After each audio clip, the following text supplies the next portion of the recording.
Everybody, it's the Mad Master here. I'm doing another video today, and this is kind of a reiteration of a lot of things that I've talked about in previous videos about, and this is about how metal musicians are boring nowadays, and this is what I have come to conclusions about it. This does not mean there's not new bands in general, musicians that I like, or that they're like, for example, I saw Solicitor the other night, a pretty good band. And I do hear bands that I like that come out and stuff. But this is just basically about the general status quo of metal musicians, like in modern day, and how they just, they seem to be, it seems to be very much like, dare I say, become part of the establishment to like metal, or, somewhat. So I'm just going to give you an example. Like, let's say a band wants to do gore grind nowadays. Like, they record an album, and it's all based on, like, these ideas that were shocking, in 1987 when Carcass formed, or 86, 87. And, it's all these, medical terms and all this stuff. It's like, oh, most of the band is vegan. Okay. Well, it's not like they're really saying much as a band, as a message. I don't mean that all music has to have a message, or I don't even mean politics necessarily, just like having a meaning to your lyrics and your ideas in regards to that stuff, and of any sort. So, I mean, even like King Diamond had a message with Merciful Fate's lyrics. It doesn't mean it's, political. It's just a spiritual message or a philosophical message. But this band, this said gore grind, hypothetical gore grind band, is just like, oh, well, a lot of people are vegan nowadays anyways. You go to a restaurant and people just, you have vegan choices on the menu and stuff. It's not like some kind of huge, shocking thing.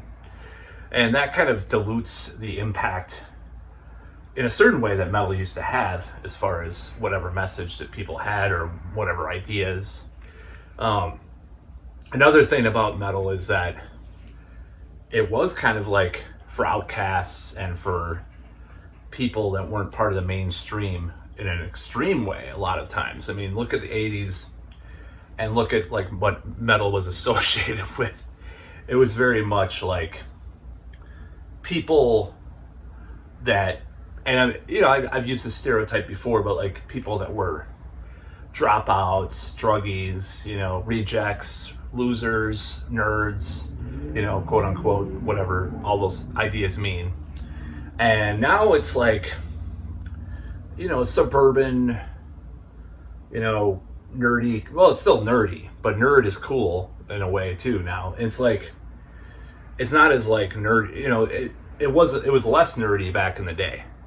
It was less like, I'm going to go to school and get a degree, a degree in IT or whatever, and like, playing a death metal band part time or whatever, or anything like that. It used to be like, this is my only choice, is to form this Florida death metal band, and like, this is my dream in my life. I'm going to sacrifice everything else and,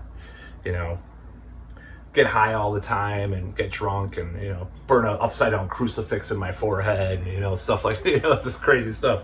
So I just think this whole idea that, I think it's like people don't really stand for much anymore if everybody else has the same idea or message. If you all have the same beliefs in a society, then I find that kind of, I honestly find that, and I'm not going to say the word dangerous, but like it could lead to mass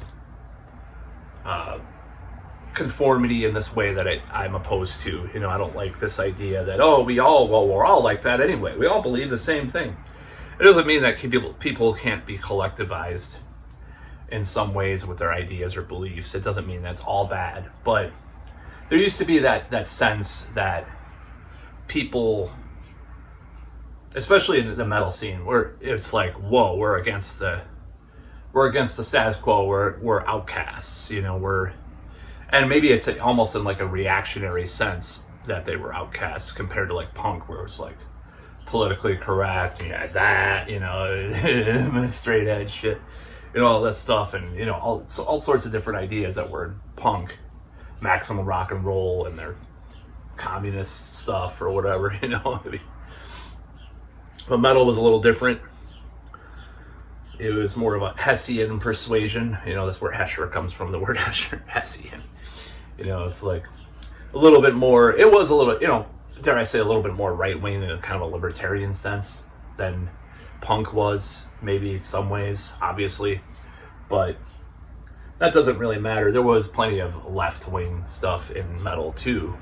But it's just like, I don't really care about the politics of the matter. I just feel like the general vibe and attitude and philosophy has kind of come to be, it's this like retroactive style of music that people listen to, and people like blah blah blah, whatever, and there's documentaries that play Cannes film festival in France and get awards, and like, and you have Metallica has all these normies going to their show and listen to their diminishing abilities as musicians and stuff. Ooh, that's really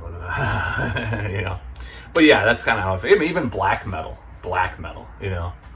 has become like this mainstream thing where these guys like in Norway are like they're cult, like honored by the cultural society of their town in Norway or whatever, and they like have a music school or whatever, and it's honored by everything. Where these guys 30 years ago were burning churches and killing people and stuff, So yeah, I don't know, it's just a general sense. And I think I am opposed to like the idea that everybody has to, just like some of these controversies that come along. It's like some guy said something about gender reassignment surgery in his band. He was kicked out. I don't know if it's some metalcore band. I don't know much about like some of the newer like metalcore kind of bands. And he was like, castigated by these guys. I guess he was kind of, I'm not really sure of everything with the guy, but I think he might have been being a jerk about other stuff too, and they just kind of use that as an excuse. I can't remember all the details, but like, let's just hypothetically say he was kicked out because he had these different views about gender identity and stuff like that. That's bullshit, I'm in band, I've been in bands where I disagree with people about stuff. You don't have to be like, we have to all, that's what I'm trying to say with this video. It's like the fact that metal has become like this establishment. I'm not going to use the word woke, but you could guess, because woke is kind of part of the establishment. It's the establishment distraction from class and, issues within capitalism in a way. Let's just be honest. Like, you're going to worry about pronouns while, you're typing that on your phone that's mined by cobalt and, made by slaves, or not made. No, it's not made. Mined by slaves and not made. But yeah, it's just like this general sense of conformity, whereas in the 80s, you had the PMRC and you had the trials with that and WASP and, you had like, and then in the 90s, you had black metal, you had all sorts of stuff, people getting scared and burning records and stuff, in the South. And I'm not saying people have to start doing that, but now it's like the certain left liberal establishment is out, certain type of liberal establishment is there, and all metal bands are part of that. Like, oh yeah, we love equal rights for everybody, and it's fine, but it's just like it doesn't really say anything different than what everybody else is saying. When you have the same message, when you have these same ideas, oh yeah, I like dark stuff, but I'm a nerd, I like, and I'm going to vote for Joe Biden, it's just saying the same thing everybody else is. It's believing the same thing everybody else is. It's becoming like a monoculture kind of thing. That's kind of, to me, that's not good, I mean, in my own project, I kind of I don't really push the edges that much, but, I do have like the cover of my album it's an adapted picture of Bohemian Grove. And it comes from this picture of the Bohemian Grove of Moloch, but I replaced it with a dragon and stuff, and it was just this idea, a brilliant piece of art in my opinion, that the guy did, JD or Jesus Sarte, yeah, or JD Sarte is what he calls himself, but I think his real name is like Jesus something he's from Venezuela. I forgot his real name because he uses his fake name so much. I'm sorry. I'm Jesus de Silva. Duh. I should know my artist's name that I've used like millions of times, of course, but it just kind of escaped me because he uses his fake name so much and I've seen it so much. So that's kind of what I wanted to push the boundaries of that stuff. And some of the lyrics, you know, probably have a little bit of questioning of things too. And they probably will continue to, because I don't like this kind of monolithic idea of metal being all about the same thing, you know, people all having the same opinions. Now I want to get along with, you know, musicians and stuff, because I'm in the, you know, trying to get back in the scene in some ways, you know, the scene, you know, whatever you want to call it. And you know, I'm not gonna like start, you know, like say you liberal scumbag, you know, I'm not gonna start like getting in fights and stuff, but like the whole idea is that yes, it's a monolithic kind of cultural norms that are out, or socio-political norms that are in metal now that are kind of like, you know, they're kind of groupthink, and that didn't used to be the case. And even within metal back then, it wasn't the case. You know, you had the Metallica was like against the glam bands, but the glam bands were doing their own thing too. You know, you had different ideas, you know. So that's about all.